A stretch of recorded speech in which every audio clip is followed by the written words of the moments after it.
বাগদাদের খলিফা হারুন তার স্ত্রীকে নিয়ে যাচ্ছে নদীর ধারে পায়চারি করতে। তো যাইতে যাইতে দেখে স্বামী একটু সামনে আছে আর স্ত্রী আছে পিছনে। ওই দেশের একটা পাগল ছিল, যার নাম বাহালুল পাগল। কি নাম ভাই? বাহালুল পাগল। তো বাহালুল পাগল মসনবী শরীফের ভিতরে জালালউদ্দিন রুমি রহমতুল্লাহ আলাইহি এই ঘটনাটা লিখেছেন। তো উনি কষ্ট হচ্ছে, একটু খেয়াল কর, ওই বালু দিয়া ঘর বানাইতেছে। তো বাদশাহ হারুন জিজ্ঞেস করলো, বাহালুল কি করো? বাহালুল বলতেছে, জান্নাতের ঘর বানাইতেছি। কিসের ঘর? তে বলছে, তোমার জান্নাতের দাম কত? কত? বেশি না, 1 টাকা দিলেই হয়ে যাবে। হারুন বলল, পাগলে কি না বলে, ছাগলে কি না খায়, বাদশাহ হারুন তাতে কি দেবে সায়? এই কথা বলে ওখান থেকে উনি চলে গেলেন, টাকাটা দিলেন না। পিছনে আসতেছেন ওনার স্ত্রী, নাম বললাম আগে, কি? জুবাইদা। জুবাইদা চিন্তা করলো, কি বানাই? বাহালুল কি বানা?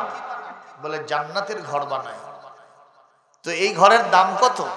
কই যে বেশি না, 1 টাকা দিলেই হবে। তো মহিলা মানুষের মন একটু নরম, চিন্তা করলো 1 টাকা না হয় নদীতে ভেসে যাক, না হয় আগুনে পুড়ে যাক, তাতে কিছু আসে যায় না, দিয়ে দিলাম 1 টাকা। তো হারুন পিছন তাকায় দেখে যে ওখানে টাকা দিচ্ছে। বলছে, এই পাগলি মেয়ে, তুমি কি টাকাটা নষ্ট করলে? পাগলের সাথে সায় দিচ্ছ, এসো। বলে, যাক না, সরল বিশ্বাসে দিয়ে দিলাম। মারহাবা। এখন দুইজনে চলে গেছে বাড়িতে। রাতের বেলায় খাওয়া দাওয়া শেষে দুইজনই ঘুমন্ত অবস্থা। হারুনুর রশিদ স্বপ্ন দেখছে যে কিয়ামত প্রতিষ্ঠিত হয়ে গেছে, অসংখ্য মানুষ তাদের নাজাতের ফয়সালা হয়ে গেছে, তারা জান্নাতের দিকে যাচ্ছে। আবার অসংখ্য মানুষ তাদের নাভিশ্বাস ছুটে গেছে, তাদের অবস্থা অত্যন্ত চূড়ান্ত, তাদের ওপরে আকাশ অত্যন্ত কঠিন, জমিনটা তামার মতো, সূর্য একেবারে 1 বিঘত উপরে থেকে তাপ দিচ্ছে, নাক মুখ দিয়ে মগজগুলি গুলি গুলে পড়তেছে। এই অবস্থায় খলিফা হারুন চিন্তা করলো, যারা জান্নাতের দিকে যাচ্ছে তার ভিতরে তার স্ত্রী জুবাইদা রয়েছে। একটু জোরে কম। হারুনুর রশিদ বলল, আমি চিন্তা করলাম এখনো যেহেতু আমার জান্নাতের ফয়সালা হয় নাই, আমার বিবির ফয়সালা হয়েছে। বিবি যেহেতু জান্নাতের মালিক হবে, আমি স্বামী হিসেবে উত্তরাধিকার সূত্রে বিবির সাথে থাকবো একই ঘরে, তা বাধা কিসের? কথা কন না কেন? এই চিন্তা করে 1 পা 2 পা করে বিবির পিছনে ছুটে, বিবি যখন জান্নাতের গেটে গেছে, আস্তে করে জান্নাতের দরওয়াজাটা খুলে দেওয়া হয়েছে। ওয়াসিকাল্লাযীনা তাকাউ রাব্বাহুম ইলাল জান্নাতি যুমারা হাত্তা ইযা জাউহা ফুতিহাত আবওয়াবুহা وقال لهم خزنتها سلام عليكم طبتم فادخلوها خالدين।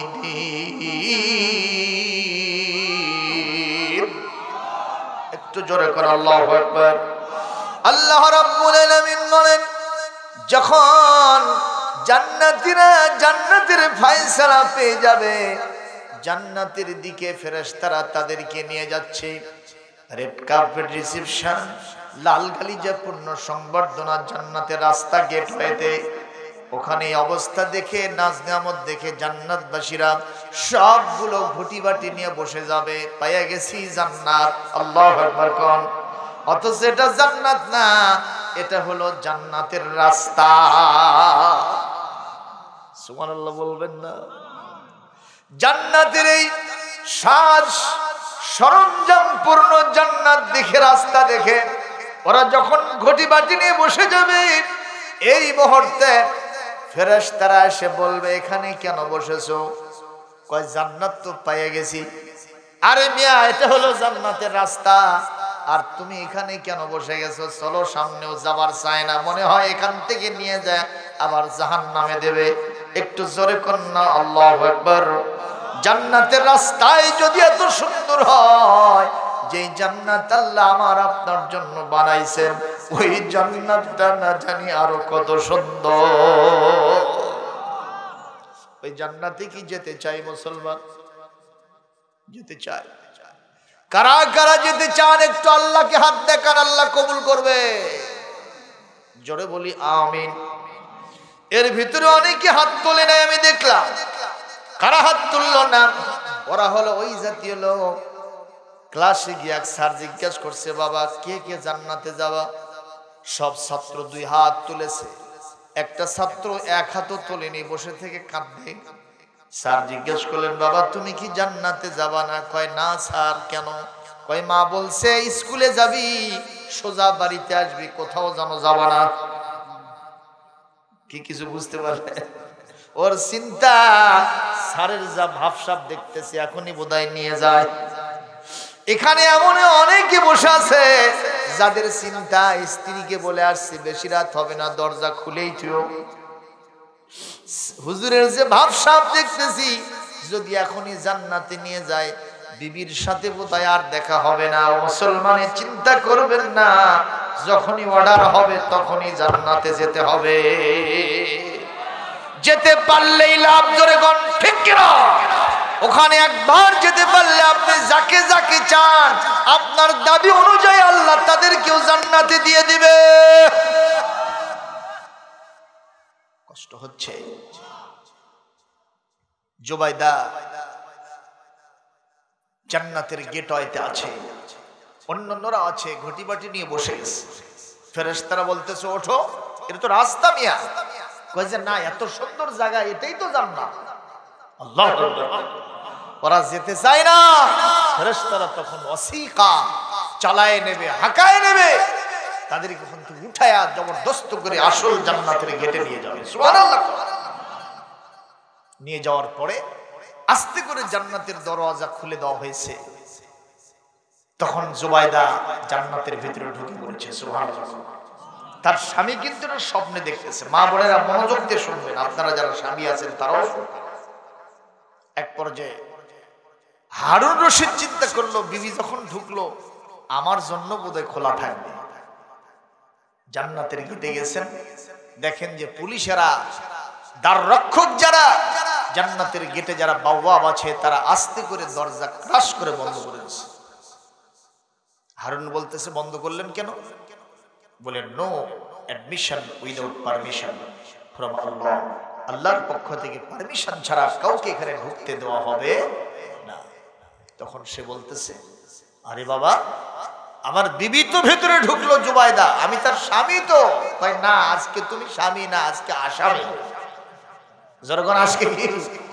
আজকে তুমি আসামি, তুমি আজকে আর স্বামী না। এটা দুনিয়ার কারবার ছিল, এখন আখেরাত। আমল যদি মিল না থাকে, একজন জান্নাতে যাবে আর একজন জাহান্নামে যাবে।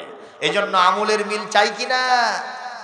শুধু নিজেরাই হাত বজুব্য পড়লে নবাবজাদা রাসূলুল্লাহ খান হলে হবে না, আপনার বিবিকেও রাবেয়া বসরি বানাতে হবে। ঠিক কিনা? অনেকে নিজেই মুসলমান হয়, বিবি সন্তানের দিকে নামাজি বানাতে চায় না। এটা উচিত হবে না। আল্লাহ নিজে বলেছেন, কু আনফুসাকুম ওয়া আহলিকুম নারা।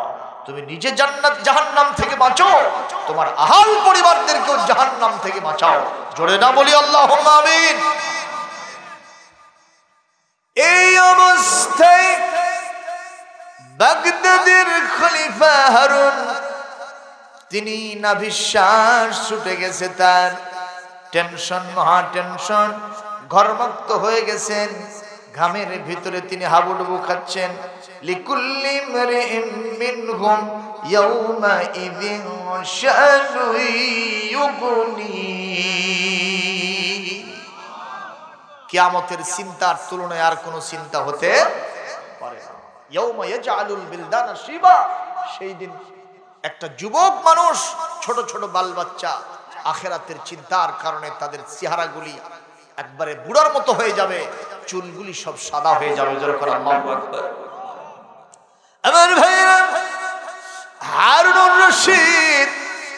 চিন্তা যখন স্বপ্নের মাধ্যমে করতেছেন, হঠাৎ করে বাগদাদের কেন্দ্রীয় জামে মসজিদের মিনার থেকে মুয়াজ্জিনের আযান ভেসে আসলো, আসসালাতু খায়রুম মিনান নাওম, আসসালাতু খায়রুম মিনান নাওম। এর মানে কি?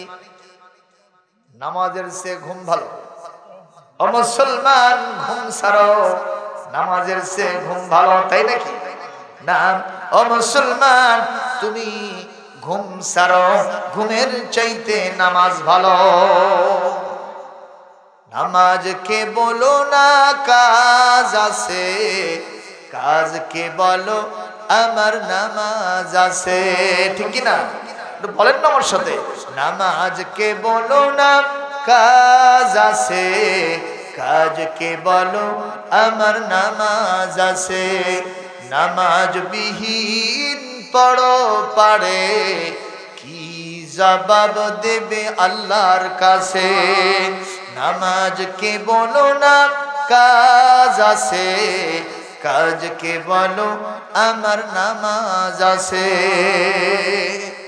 কেমন করে ঘুমাও তুমি, কেমন করে ঘুমাও তুমি, ফজর করে কাজা, এমন তো হতে পারে জোহরে জানাজা তোমার, জোহরে জানাজা। কতক্ষণ মুসলমান, ঠিক না ঠিক? আমার ভাইরা, হারুন রশিদ এই মুহূর্তে চিন্তা করেছে, দেখি তো কোন কারণে এটা হলো। গবেষণার ভিতরে ধরা পড়লো, ওই তো গতকালকে ওই বাহালুল পাগলকে আমি তুচ্ছ তাচ্ছিল্য ভেবে একটা টাকা চাইছিল, আমি দেই নাই, আর আমার বিবি সেই 1 টাকা দিয়া এত বড় একটা মর্যাদা হাসিল করলো।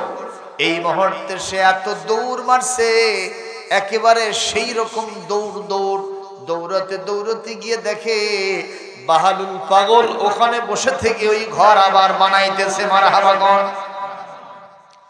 যে বলতেছে, বাহালুল নাও নাও নাও, তোমার 1 টাকা নাও, আমি আবার টাকা দিতে আসছি। বাহালুল বলতেছে, কয় টাকা দিয়েছেন, কিসের দাম দিয়েছেন?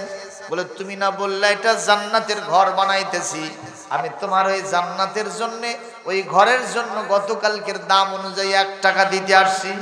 কয় 1 টাকা আজকে দিলে হবে না। মারহাবা। কয় টাকা দিবা? 2 টাকা। ওহো, কত? 100 চলবে না, 1000 চলবে না, 1 লক্ষ চলবে না, 1 কোটি টাকা যদি দেই, বাগদাদের খলিফা হারুন ওই 1 কোটি টাকা সুন্দর করে ধুইয়া মুছে আপনি বয়ামের ভিতরে রেখে দেন, আমি 1 কোটি টাকা দিয়াও এই বালুর জান্নাতের ঘর আপনাকে দিব না। মারহাবা বলবেন না? মারহাবা বলবেন না? হারুন বলতেছে, আশ্চর্য কথা, মাত্র 1টা রাত হয়ে গেল, এই সময় এসে তুমি এটা 1 কোটি টাকাতেও দিবে না? কি হলে দিবা বলো তো? বলে, আপনার পুরা বাদশাহী যদি আমার জন্য লিখে দেন, তাহলেই আমি এই একটা মাটির ঘর, বালুর ঘর আপনাকে দিতে পারি। মারহাবা বলবেন না? আল্লাহু আকবার বলবেন না? হারুন বলতেছেন, 1টা রাত যাওয়ার পরে এত মূল্য কেমনে হয়? এবার বাহালুল কি জবাব দেয়, একটু কান দিয়ে মন দিয়ে ভালো করে শোনেন। বাহালুল জবাব দিচ্ছে, এ বাদশাহ, বাগদাদের খলিফা হারুন রশিদ, শোনেন শোনেন, গতকাল ছিল আমার না দেখা ব্যবসা, আজকে হলো আমার দেখা ব্যবসা। একটু জোরে করে আল্লাহু আকবার। তার মানে উনি বুঝতে পেরেছেন আমার এই ঘরটা কেনার না কেনার ভিতরেই একটা জান্নাত নির্ভর করে। আপনারা হয়তো বলতেছেন হুজুর এই রকম পাগলামি আপনি কোথা থেকে বলেন? বলে এটা আমি এই জন্য বললাম ওয়াবতাগু ইলাইহিল ওয়াসিলা, আল্লাহর কাছে একটু বাহানা তালাশ করতে হয়, ওসিলা মাধ্যম তালাশ করতে হয়। কোন কারণে আমি আপনি নাজাত পেয়ে যাব সেটা আল্লাহ ছাড়া কেউ জানে না। জোরে কোন ঠিক কিনা? আমি বুঝাতে চাইছিলাম পবন তাইর হাফিজিয়া নুরানি মাদ্রাসার এই মাহফিলটা মাত্র 1 ঘন্টা বসলে আমার আপনার জন্য কাল কিয়ামতে নাজাতের ওসিলা হতে পারে। কথা সঠিক না বেঠিক? যেই ইমানদারেরা ইমান আনার পরে বসে থাকে না, বরং তারা আমলের জিন্দেগি গড়ে, নেক আমল করে, তাদের জন্য কোরআন শুভ সংবাদ দেয়। তাদের জন্য বিশাল একটা বিরাট একটা উজরত আছে, পারিশ্রমিক আছে, বিশাল একটা তাদের জন্য পুরস্কার আছে, যার নাম হলো জান্নাতুল ফেরদাউস। জোরে কোন সুবহানাল্লাহ। আমার ভাইরা, এই কোরআন একটা মানুষকে কিভাবে কোথা থেকে কোথায় নিয়ে যায় আমি ছোট্ট একটা ঘটনা বলে শেষ করে দিব। আরে আজ থেকে কয়েক শত বছরের ইতিহাস। আল্লাহর এক বান্দা ছোট্ট একটা ছেলে মাদ্রাসায় গেছে কোরআন পড়ার জন্য। জোরে কোন কি? কোরআন পড়া ভালো না খারাপ? আর রহমান আল্লামাল কোরআন, মহান আল্লাহ দয়াবান, তিনি মেহেরবান, তিনি সৃষ্টি করেছেন ইনসান, তাদের প্রতি নাজিল করেছেন ফুরকান। যারা মেনে চলবে আল্লাহ তাদেরকে দিবেন জান্নাতান। জোরে কোন সুবহানাল্লাহ। একটু খেয়াল করেন, ছোট্ট ছেলেটি মাদ্রাসা থেকে কোরআন শিখে বাসার দিকে যাচ্ছে। একটা নাস্তিকের সাথে দেখা, অনেক উঁচু লম্বা টল ফিগার মানুষ, কিন্তু খায়া কাম পায়নি, ওই নাস্তিক হয়েছে, মানে আল্লাহ মানেই না, বিশ্বাস করে না। নাউজুবিল্লাহ। করে আপনাদের আল্লাহর প্রতি বিশ্বাস আছে তো? বিশ্বাস আছে? বাংলাদেশের মানুষের বিশ্বাস তো 5ই আগস্টের পরে আল্লাহর প্রতি বিশ্বাস আরো বেশি হওয়া দরকার। কথা কয় না? আমরা আগে বিশ্বাসই করতাম না অনেকে যে আল্লাহর ক্ষমতার পরিবর্তন করার ক্ষমতা আছে, এটা আমরা বিশ্বাস করতাম না অনেকে। জোরে কোন ঠিক না বেঠিক? 5ই আগস্টে দুপুর পর্যন্ত অনেকে আমার কাছে ফোন করে কয় হুজুর আর হলো না, আর হলো না। হয়েছে না হয়নি? এ জোরে কোন হয়েছে না হয়নি? ভাবখানা এমন ছিল, আমাদের ওখানে যারা ছিলেন পদস্থ তাদের চিন্তা ছিল ফ্যাসিস্টের দোসর, স্বৈরাচারী সরকারের চিন্তা ছিল র‍্যাব, পুলিশ, আর্মি, বিজিবি আমাদেরকে বাঁচাবে। কথা কয় না? পায়ের তলায় যদি মাটি না থাকে কেউ বাঁচাতে পারে না।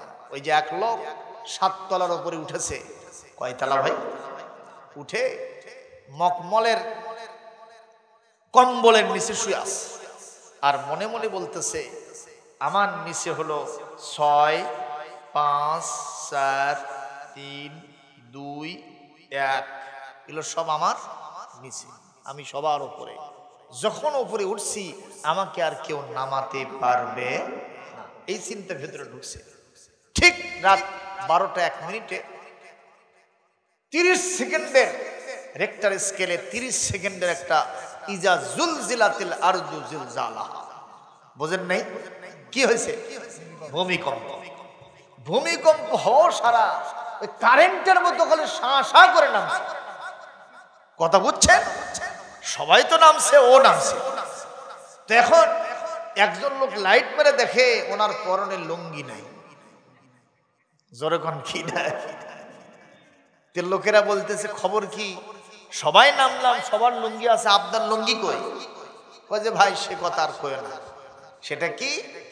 যে মহান আল্লাহ আমাকে 7 তলার উপরে ওই মকমলের কম্বলের নিচে রাজার হালে শুয়ে রেখেছিলেন, আমার মনের ভিতরে জেগেছিল আমাকে কেউ নামাতে পারবে না। সেই মহান আল্লাহ মহা ক্ষমতাধর, তিনি আমাকে মাত্র 30 সেকেন্ডের ভূমিকম্প দিয়া ল্যাংটা করে নামাইছে। এ জোরে কোন কথা ঠিক কিনা? সেই মহান আল্লাহ এখনো আছে না নাই? জোরে বলা আছে না নাই? ওই ক্ষমতা তিনি এইবার দেখাইছেন না দেখান নাই? বাংলার জমিনের মুসলমানদের ঈমান আগে যা ছিল তার থেকে আরো 1000 গুণে বেশি হওয়ার কথা জোরে কোন ঠিক কিনা? বাংলাদেশে যে কেউ মহান আল্লাহর সাথে পাল্লা দেবে তার কাল্লা থাকবে না, জোরে কোন ঠিক কিনা? আমাদের রবের নাম কি? তার সাথে দিও না পাল্লা, থাকবে না কারো কাল্লা, জোরে কোন সুবহানাল্লাহ। আবার বলেন আমাদের রবের নাম কি? তার সাথে দিও না, থাকবে না কারো। কে কে পাল্লা দেবেন হাত তোলেন দেখি।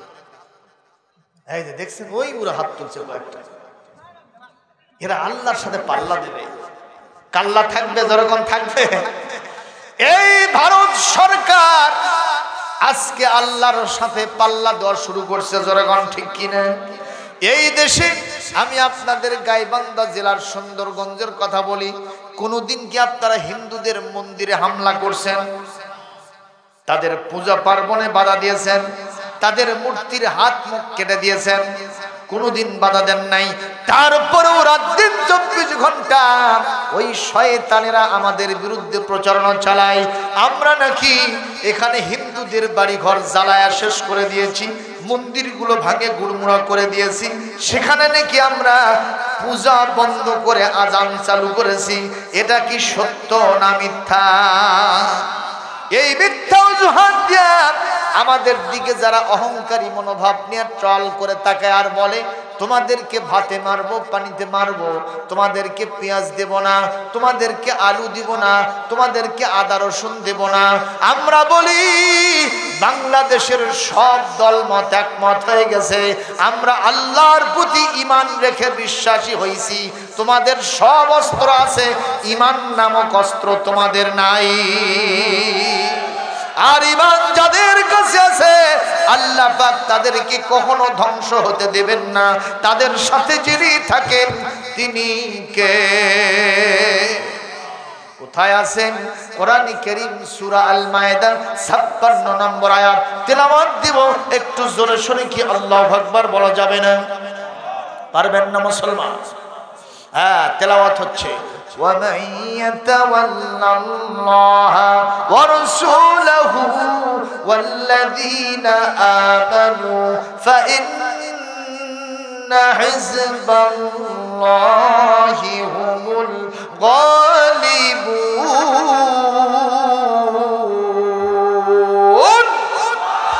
আরো জোরে বলুন আল্লাহু আকবার। যারা আল্লাহর কথা বলে, আল্লাহর পথে চলে, আল্লাহকে ভালোবেসে সুপেছে জীবন, তাদের কিসের ভয়, কি করে পরাজয়? শহীদ তামান্নাতে নাচে তার মন, হাসনাহানার ঘ্রাণে ভোলে না হৃদয় তার, কালিমার মেশক মাখা হৃদয় আছে যে তার।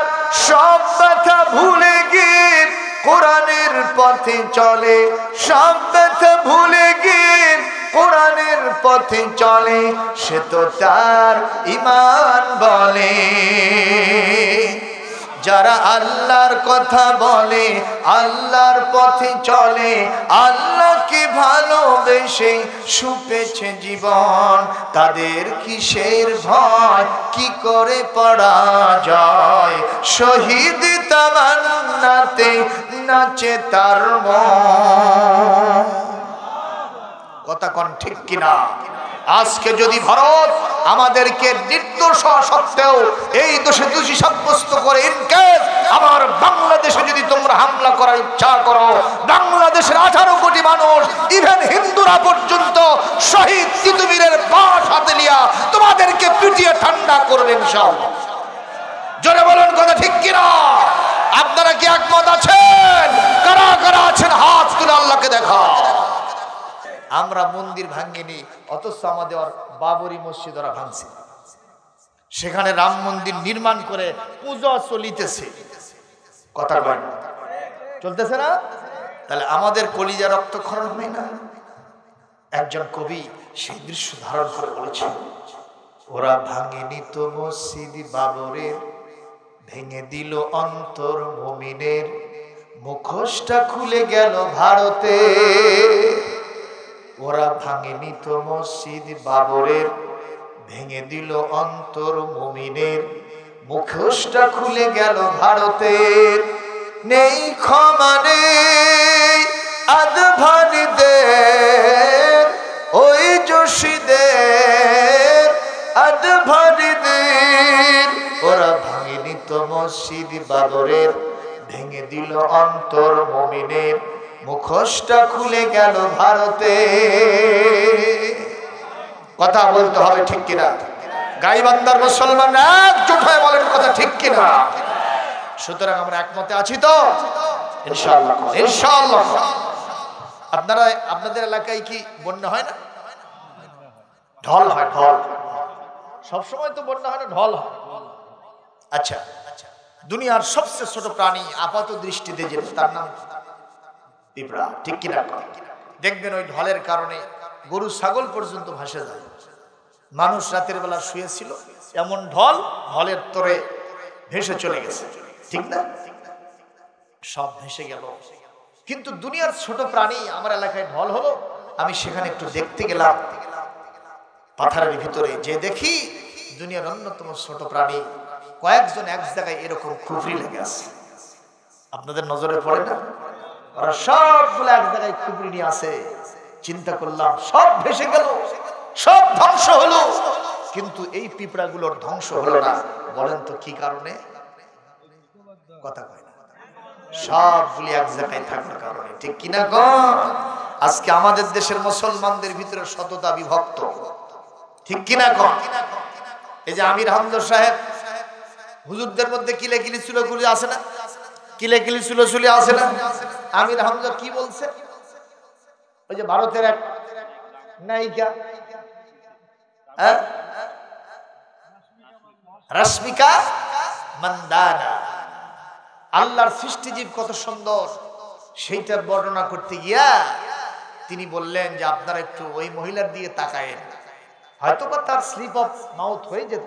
কতক্ষণ না কেন, একটা মানুষ যখন 3 ঘন্টা বক্তব্য দেয় তখন তার দু একটি কথা slip of mouth, slip of turn হয়ে যেতে পারে।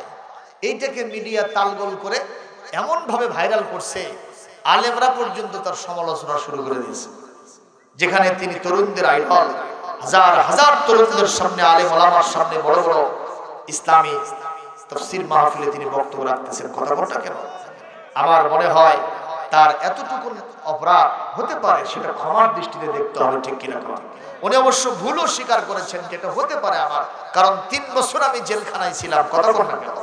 3 বছর আমার উপরে অত্যাচারের স্টিমুলার পরিচালিত হয়েছে, আমি রিমান্ডে ছিলাম।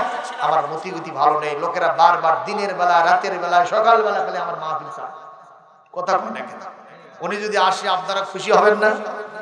সবাই চায়। এখন যাইতে যাইতে এই অবস্থাটা তার হয়ে গেছে, আমরা তাকে মাফ করে দিলাম। কতক্ষণ ঠিক কিনা? তবে আমরা বলবো গরুর গাড়ি অ্যাক্সিডেন্ট হলে এত বেশি ক্ষতি হয় না, কিন্তু বিমান যদি অ্যাক্সিডেন্ট হয় ক্ষতি বেশি হয়। যেহেতু আপনি লক্ষ জনতার তাফসীর কারো, আপনাকে কথাগুলো একটু মেপে মেপে বলার চেষ্টা করতে হবে। আমার কথা কর না কেন? ঠিক না বেঠিক? আল্লাহ পাক আমার ভাইকে সুস্থ করুন, আল্লাহ তাকে আরো যোগ্যতা বাড়িয়ে দিন। জোরে বলি আল্লাহুম্মা আমিন। সুতরাং আমিন জোরে না আসতে। তারাবি 8 রাকাত না 10-20 রাকাত, তারপরে মোনাজাত হাত তুলে হবে না, এমনি এমনি হবে। এরপরে নবীজির নূরের তৈরি না মাটির তৈরি, এরপরে আপনার আরো যে সমস্ত কথাগুলো আছে এগুলো নিয়ে আজকে আমাদের বিরুদ্ধে মতবিরোধ, ঠিক না বেঠিক? এগুলো সব বাদ দিতে হবে। আমি আপনি মুসলমান কিনা সেটাই দেখতে হবে। ঠিক কিনা? আল্লাহর রহমতে আমিরে জামাত ডক্টর শফিকুর রহমানের নেতৃত্বে সব আলেমরা এক জায়গায় হয়ে গেছে। জোরে করে আল্লাহু আকবার। ভণ্ডরা চিল্লায় কোনো লাভ হবে না, তোমাদের কেউ এক জায়গায় আসতে হবে, নসের ভণ্ডামি কিন্তু থাকবে না। জোরে করে কথা ঠিক না বেঠিক? এজন্য সবাইকে একমতে আসতে হবে। কবির সেই উক্তি আমার কাছে আবার মনে পড়ছে, আমাদের প্রভু এক নবীর উম্মত, জীবন বিধান এক, ওই শিবানী কোরআন। তবে কেন এখনো হে মুসলমান এখন করিয়া আহ্বান, বাইতুল্লাহ মদিনা শরীফ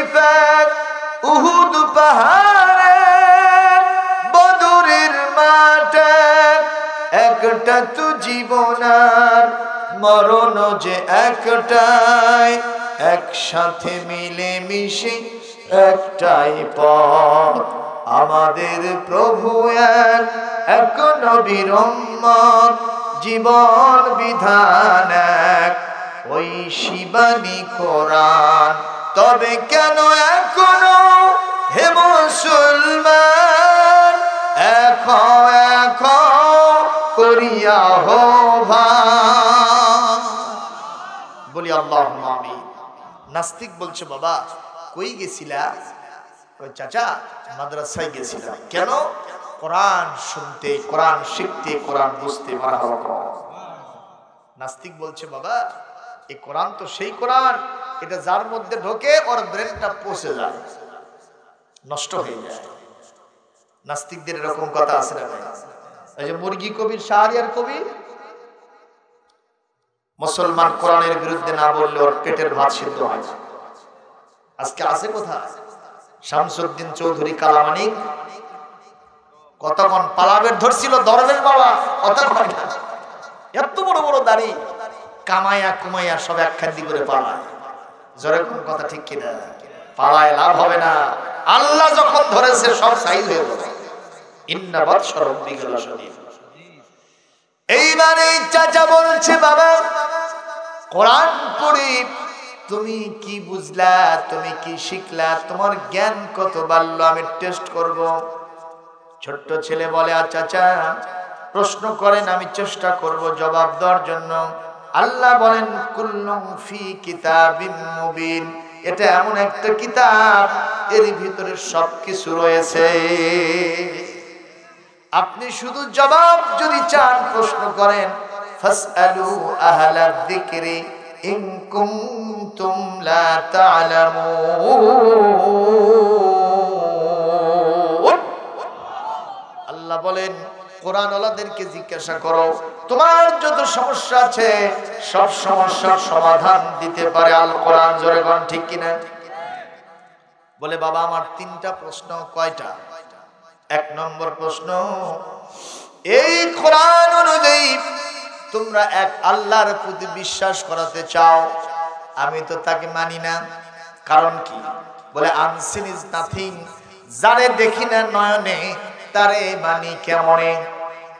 যাকে দেখা যায় না তাকে মানা যায় না। নাউজুবিল্লাহ।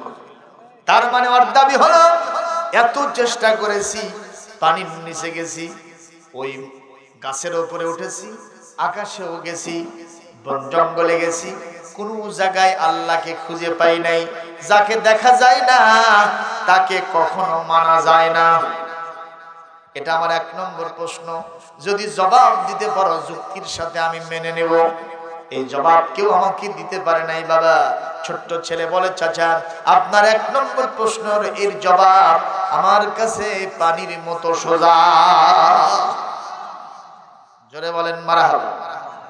দুই নম্বর প্রশ্ন, এই বাপজিরে এই দুনিয়াতে একটা মানুষ যদি ইমানের সাথে সুবহানাল্লাহ বলে, সঙ্গে সঙ্গে জান্নাতের মধ্যে একটা ঘর, একটা সুন্দর গাছ তৈরি হয়ে যায়, ঘর তৈরি হয়ে যায়। এমন বিরাট বিরাট গাছ তৈরি হয় যেই গাছের পত্র পল্লবগুলি জান্নাতের বিল্ডিং এ দরজায় আর জানালায় গিয়ে উঁকি মারে, ওখানে আন্দোলিত হয়। এবং এত বড় গাছ যার ছায়া এতই প্রলম্বিত, একটা দ্রুতগামী যানবাহন 500 বছর পর্যন্ত দৌড়াবে কিন্তু এই ছায়া অতিক্রম করতে পারবে না। এই কথা নাকি তোমার নবীজি বলেছে বাবা। এটা আমার বিশ্বাস হয় না, বিশ্বাস হয় না। কারণ তোমার বাপ দাদা 14 পুরুষ জীবনে কোনোদিন এত বড় গাছ দেখে নাই, আমি তো দেখি নাই, তুমিও তো দেখো নাই। এই নীতি বিরুদ্ধ কথা তোমার নবী কেমনে বললো? এটা আমি মানি না, এটা কখনো মানা যায় না। যদি পারো তুমি যুক্তি দিয়ে আমাকে বুঝাবা, যদি পারো আমি তোমার হাতে হাত দিয়ে মুসলমান নতুন করে হয়ে যাব। সঙ্গে সঙ্গে ছোট্ট ছেলেটি বলে চাচা আপনার 2 নম্বর প্রশ্নের জবাব আমার কাছে পানির মতোই সোজা। 3 নম্বর প্রশ্ন কি? কয় চাচা 3 নম্বর প্রশ্ন কি? 3 নম্বর প্রশ্ন হলো, এই পৃথিবীতে তোমার নবী, এই পৃথিবীতে তোমার কোরআন, তোমার নবী নাকি বলেছে জান্নাতের ভিতরে একবার যারা যাবে তারা মনে মনে টনে টনে খাবার খাবে। কথা বল ঠিক কিনা? অনাদি অনন্তকাল ধরে খালিদিনা ফিহা আবাদান আবাদা, জোরে বল আল্লাহু আকবার। এতদিন ধরে খানা পিনা করবে, সেখানে কোনো পায়খানাও নাই, সেখানে কোনো প্রসাবখানাও নাই। বাপজি রে, এই দুনিয়ায় যদি কেউ এক ঢোক পানি পান করে সঙ্গে সঙ্গে প্রসাব হয়ে বেরিয়ে যায়। যদি এক মুষ্টি খানা খায় কিছুক্ষণ পর সেটা ডাইজেশন হয়ে পায়খানা হয়ে বেরিয়ে যায়। আর অনাদি অনন্তকাল ধরে জান্নাতের মধ্যে একটা লোক থাকবে, তার পায়খানাও নাই, প্রসাবখানাও নাই। এটা আমার বুঝে আসে না, বুঝে আসে না। যদি বুঝাতে পারো তোমার হাতে হাত দিয়ে নতুন করে মুসলমান হব। ছোট্ট ছেলে বলে, চাচা আপনার 2 নম্বর প্রশ্ন, 3 নম্বর প্রশ্নের জবাব আমার কাছে আগের 2টার চাইতে আরো বেশি সোজা। মারহাবা জোরে বলবেন না? আরো জোরে বলেন মারহাবা, লিল্লাহি তাকবীর। এই 3টা প্রশ্নের জবাব শুনবেন না? শুনবেন? দেখি কারা কারা শুনবেন। আগামীকাল সকালে কাজবাজ আছে না আপনার? তাহলে কি বলবো? একমত সবাই? আচ্ছা, এই মুহূর্তে ছোট্ট ছেলেটি বলছে, চাচা একটু বলেন তো, আপনি হলেন প্রশ্নকর্তা আর আমি হলাম জবাবদাতা। যিনি জবাব দেন তিনি হলেন শিক্ষক, আর যিনি প্রশ্ন করেন তিনি হলেন ছাত্র। তা আমি হলাম এই এত ফুটের একটা ছোট ছেলে, আর আপনি তারাশে জোয়ান মানুষ। তো আপনাকে তো তাহলে আমার অন্তত সমানের সমান হওয়ার কথা বলেন। হয় আমাকে আপনি তোলেন, না হয় আপনি নিচে নামেন। কয় বাবা আমি নামতেছি। আস্তে করে যেই না নামছে বুঝছেন, একেবারে টানিয়ে 2 গালে 2টা চর হাঁকাইছে। কি মারছে? এমন চর, খালি গাল নাড়ে। ছোট্ট ছেলে বলতেছে, চাচা গাল নাড়েন কেন, কি হয়েছে? কই বাবা তুমি ছোট, কিন্তু তোমার এই হাতের ওজন মনে হয় 3 মণ। এত কঠিন চর তুমি মারছো, আমার গাল মনে হয় এখন খুলে পড়ে যাবে। ছোট্ট ছেলে বলতেছে, চাচা ব্যথা পাইছেন? বলে হ্যাঁ। দেখি ব্যথাটা কোথায়? বলে বাবা এই যে এইখানে আর এইখানে। বলছে, চাচা আমি চেষ্টা করতেছি দেখার জন্য, কিন্তু ব্যথা তো দেখতে পাচ্ছি না। ব্যথা কি দেখা যায় ভাই? বলছে বাবা এই যে এখানে ভালো করে দেখো। কয় চাচা একটা সুচ অনুপরিমাণ জিনিস পরে থাকলে আমি সেটা দেখতে পারি, আমার চোখের কোনো চশমা লাগে না। তা আপনার ব্যথাটা কোথায়? আমি 100% শিওর আমি দেখতে পাচ্ছি না। ওই চাচা বলতেছে, বাবা তুমি ব্যথা দেখো আর না দেখো, তোমার স্বরের আঘাতে আমি যে ব্যথা পাইছি এটাই সত্য বলা। ছোট্ট ছেলে বলতেছে, চাচা এতবার ইনসিস্ট করছেন আমাকে, ব্যথাটা দেখাতে পারলেন না, আর আপনি আমাকে বিশ্বাস করাতে চান? তাহলে এবার একটু চিন্তা করেন তো, ও বিশাল আকাশ, খুঁটিবিহীন সপ্তভুজ আসমান, এ বিশাল জমিন যার নিচে পানি আর পানি থই থই করতেছে, কথা বল, গাছপালা, তরলতা, চাঁদ, সূর্য, গ্রহ, নক্ষত্র, মানুষ, জিন, গরু, ছাগল, মুরগি, হাঁস, পশু পাখি, অসংখ্য সৃষ্টি জীব, এগুলো কি এমনি এমনি চলতেছে? এগুলোর পিছনে কি একজন স্রষ্টা নাই? আপনি তাকে দেখেন না জন্য তাকে বিশ্বাস করেন না। এবার বলেন তো, ব্যথা না দেখা সত্ত্বেও যদি বিশ্বাস করাতে চান, এইগুলি চালানোর জন্য একজন আছেন, তার নাম আল্লাহ। না দেখা সত্ত্বেও তাকে আপনি কেন বিশ্বাস করবেন না? সঙ্গে সঙ্গে নাস্তিক বলছে, বাবা তোমার 1 নম্বর প্রশ্নের জবাবে আমি খুশি হয়ে গেছি, আমি এখন ওই আল্লাহকে বিশ্বাস করে নিয়েছি। আরো জোরে কোন মারহাবা, আরো জোরে কোন আল্লাহু আকবার। আপনারা কি মনে করেন আকাশ এমনি এমনি আছে? এই জমিনের নিচে 20 হাত খুঁড়ে দেখেন, 40 হাত খুঁড়ে দেখেন, পানি বের হবে। ভূগোলে পড়েছি আমরা 3 ভাগ পানি 1 ভাগ মাটি। তো একটা গামলার ভিতরে 3 ভাগ পানি দিয়ে 1 ভাগ মাটি দিবেন, তো মাটি থাকবে? সব কাদো হয়ে যাবে, ঘোলা পানি হবে, ঠিক কিনা? সে মহান আল্লাহ জমিনকে কিভাবে জাআলা লাকুমুল আরদা ফিরাশা, সুন্দর করে তিনি বিছানা স্বরূপ বিছায় দিয়েছেন। একটু জোরে কর সুবহানাল্লাহ। এবার জবাব দেন, আল্লাহ আছেন না নাই? দেখা যায় না। কেন দেখা যায় না? আল্লাহ যত শক্তিধর, তার যত পাওয়ার, দুনিয়ার মানুষের চোখের পাওয়ার তত না। আমি তো দূরের কথা, মুসা পয়গাম্বর পর্যন্ত ফেল। উনি বলছেন রব্বি আরিনি আনজুর ইলাইকা, আপনি আমাকে দেখান আমি দেখব। আল্লাহ বলছিলেন লান তারানি, আরবিতে লান শব্দ আসে মোস্ট ইম্পসিবল, এটা কখনোই সম্ভব নয়। বলেন আল্লাহ। কারণ সে যোগ্যতা দিয়ে আমি তোমাকে পাঠাই নাই। আমাদের সাথে আল্লাহর দেখা হবে জান্নাতে। সুবহানাল্লাহ। দেখতে চান না আল্লাহকে? দুইটা কাজ করতে হবে, ফালিয়ামাল আমালান সালিহা, নেক কাজ করতে হবে, ওয়ালা ইউশরিক বিইবাদাতি রাব্বিহি আহাদা, আল্লাহর সাথে কাউকে শরীক করা যাবে না। বলেন আল্লাহু আকবার। কি মাজারে কিছু আছে? ওই মাজারওয়ালা কি আপনাকে সন্তান দিতে পারবে? ব্যবসাতে চাকরিতে উন্নতি দিতে পারবে? যিনি দেন তিনি কে? কলিজা সাফ করতে হবে, তাহলে আল্লাহর সাথে দেখা হবে জান্নাতে। সুবহানাল্লাহ। এই ছোট্ট ছেলেটি বলে, চাচা আপনার 2 নম্বর প্রশ্ন কি ছিল? বলে বাবা বিরাট গাছ হবে সুবহানাল্লাহ পড়লে, জীবনে এত বড় গাছ কোনোদিন হয় নাই, এটা আমি বিশ্বাস করি না। বিশ্বাস করাতে চাইলে যুক্তি দাও। ছোট্ট ছেলেটি বলছে, চাচা একটু কান খাড়া করেন, পূর্ব আকাশে সূর্য প্রত্যেক দিন কয়টা ওঠে? বলে একটা। আপনারা বলেন কয়টা? বলে চাচা এই সূর্যের আলো কি আপনার বাড়িতে ঢোকে? বলে বাবা ঢোকে। প্রতিবেশী বলে ঢোকে। এই সূর্যের আলো কি আপনার গ্রামকে আলোকিত করে? বলে করে। ইউনিয়ন বলে হ্যাঁ, উপজেলা বলে হ্যাঁ, জেলা বলে হ্যাঁ, বিভাগ বলে হ্যাঁ, গোটা দেশ বলে হ্যাঁ, পার্শ্ববর্তী দেশ বলে সেটা কেউ করে। একটা সূর্য দিয়া গোটা বিশ্বকে যিনি রাতের আধার ঘুচায়া আলো ঝলমল পরিবেশ করে দিতে পারেন, সেই মহান আল্লাহ এই জান্নাতের মধ্যে এত বড় গাছ বানাবে। একটু জোরে মারা হাওয়া দেন। 3 নম্বর প্রশ্ন শুনবেন, সেটা হলো কি পায়খানাও নাই প্রসাবও নাই জান্নাতের ভিতরে, মনে মনে টনে টনে খাবার খাওয়া হবে। দুনিয়ায় খাইলে পায়খানা হয় প্রসাব হয়, ওখানে হয় না কেন? এই ছোট্ট ছেলে বলে, চাচা কান খাড়া করেন, আপনি আপনার মায়ের পেটের ভিতরে কতদিন ছিলেন? সুবহানাল্লাহ। বলে বাবা অন্তত 10 মাস 10 দিন, কম বেশি, ঠিক কিনা? চাচা সেখানে কি আপনি খেয়েছিলেন না না খেয়েছিলেন? বলে বাবা সেখানে আমি খেয়েছিলাম। না খেয়ে তো মানুষ বাঁচে না, কতক্ষণ, ঠিক কিনা?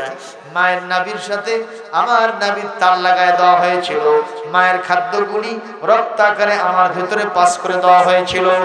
এই খাবার খেয়ে কি আমি 10 মাস 10 দিন মায়ের পেটের ভিতরে থেকেছি। বলে চাচা তাহলে এবার বলেন, মায়ের পেটের ছোট্ট প্যাকেটের ভিতরে থাকলেন, খাওয়া দাওয়া হলো, কোন জায়গাতে পায়খানা বানাইছেন, কোন জায়গাতে প্রসাবখানা বানাইছেন? এইবার ওই চাচা দরদর করে চোখ দিয়ে পানি ছেড়ে দিয়ে বলে, বাবা মায়ের পেটের ভিতরে খানা দানা হয়েছে, কিন্তু প্রসাবখানা লাগে নাই, পায়খানা লাগে নাই। ওই কায়দায় ওই ছোট্ট ছেলে বলে, চাচা মহান আল্লাহ সুবহানাহু ওয়া তাআলা, কুদরতওয়ালা ক্ষমতাওয়ালা আল্লাহ, তিনি জান্নাতের মধ্যে মনে মনে টনে টনে অনাদি অনন্ত কাল ধরে খানা খাওয়াবেন। সেখানে ওই কায়দায় কোনো মানুষের পায়খানা লাগবে না, প্রসাবখানা লাগবে না।